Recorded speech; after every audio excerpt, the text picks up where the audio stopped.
গতকাল রাত থেকেই আমাদের এই বাসার যে গাভীটা রয়েছে, এই গাভীটা কিন্তু প্রসব বেদনা ওঠে।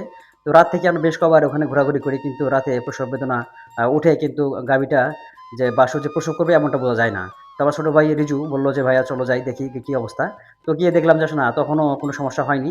জরায়ুর যে মুখটা, গাভীর জরায়ু মুখ সেটা খুলে নাই। তো তখন আমরা ভাবলাম যে রাতের বেলা যদি গাভী যদি প্রসব করে তাহলে কিন্তু বাছুর নিয়ে আমরা কিন্তু সমস্যায় পড়ে যাবো। তো সেখান থেকে আমরা ঘরে শুয়ে পড়ি এবং মাঝে, মাঝেই আমি উঠে কিন্তু খোঁজখবর রাখি যে কি অবস্থা। আমার ছোট ভাইও কিন্তু রাতের বেলা খোঁজখবর নিত। কারণ আমাদের যে খামারের পাশেই আমার ছোট ভাইয়ের ঘর। তো সেখান থেকে জানলা খুললেই গাভীর যে অবস্থা সেটা কিন্তু লক্ষ্য করা যায়। তো উনি সারারাত থেকে কিন্তু দেখছে এবং পাহারা দিয়েছে যে গরুর কি অবস্থা, কি কন্ডিশন। তো আমি সকালবেলা পর্যন্ত ছিলাম এবং একসময় আমার ছোট ভাই রিজু বলল যে, "ভাইয়া গাভীটা এখন প্রসব বেদনা বেশি উঠছে। এখন সম্ভবত গাভী বাছুর হবে।" তো সেক্ষেত্রে আমার বাবাসহ আমরা ৩ জন গেলাম। তো যাই দেখি যে ঠিকই অবস্থা খারাপ যে গাভীটা এখন প্রসব করবে। তো সেই সময় আমরা গেলাম। যাই দেখি যে অনেক বড় গরু তো আসলে তখন যাই দেখি যে গাভীর জরায়ু মুখ খুলছে এবং সেখানে আমরা ১ম এ আমার ছোট ভাই ডাক্তার রাসেল হক রিজু এবং আমার আব্বা ডাক্তার আব্দুল মতিন উনারা দেখলেন যে এখন অবস্থা ভালো আছে। তো এখন গাভীটা প্রসব করলে কোনো সমস্যা হবে না। তো সেক্ষেত্রে জরায়ু মুখ খুলে যায় এবং সঙ্গে, সঙ্গে আমরা হাত দিয়ে টানা-হেঁচড়া শুরু করে দিই। কিন্তু ১ম পর্যায়ে আমি আর আমার ছোট ভাই কিন্তু পারি না। তো পরে বাড়ির যে আমার ভাবি ছিলেন এবং আমার স্ত্রী ছিল। তো সবাই মিলে আমরা একটু চেষ্টা করি আমার বাবাসহ। মোটামুটি ৪-৫ জনের চেষ্টায় আমরা কিন্তু এই গাভীটা যে বাছুর যে দেখতে পাচ্ছেন এটা কিন্তু প্রসব করে। তো আমরা বলা বাহুল্য যে যেটা বলছিলাম আরকি যে এই বাছুর দেখতে পাচ্ছেন এটা কিন্তু ১ম এই গাভীটার ১ম বাছুর এটা। এর আগে কিন্তু প্রসব করেনি। তো এখন যেটা সমস্যা হয় যে ১ম অবস্থায় কিন্তু আসলে যে প্রসব করতে গেলে অনেকটা সমস্যা হয়। গরু অনেক সময় যে এই যে মুখ দিয়ে যে লালাগুলো আছে এটা কিন্তু চেটেপুটে কিন্তু নিয়ে নেয়।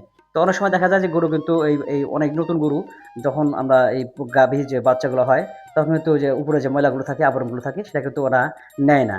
তো এই ক্ষেত্রে দেখতে পাচ্ছি যে আমাদের যে এই গাভীটা ১ম হইলেও দেখতে পাচ্ছেন যে বাছুরের যে গায়ের যে লালাগুলো আছে এটা কিন্তু উনি চেটে নিচ্ছেন। তো গাভীটা নিচ্ছে। তো সেক্ষেত্রে এটা কিন্তু অনেকটা ভালো লক্ষণ। এবং আর দুধের কথা যদি বলা হয় যে আমাদের গাভীর যে উলান এটা কিন্তু বেশ অনেক বড়সড় দেখা যাচ্ছে। মোটামুটি ১৫ থেকে ২০ কেজি দুধ হবে এরকম একটা বোঝা যায়। দুধ দেখেন যে বাছুর যে আসলে আল্লাহর কি একটা রহমত যে হওয়ার সঙ্গে সঙ্গেই মায়ের পেট থেকে যখন বের হয় তখনই কিন্তু উঠে দাঁড়ানোর জন্য চেষ্টা করে। তো আমরা আশাবাদী যে এটা কিন্তু ১ ঘন্টার মধ্যেই কিন্তু এটা উঠে দাঁড়াবে এবং দাঁড়িয়েছে তাই। তো দেখতে পাচ্ছেন যে এটা বাছুরটা হচ্ছে বকনা মানে গাই বাছুর হয়েছে। তো সুন্দর নাদুস-নুদুস হয়েছে। তো চেহারা মাশাআল্লাহ সুন্দর।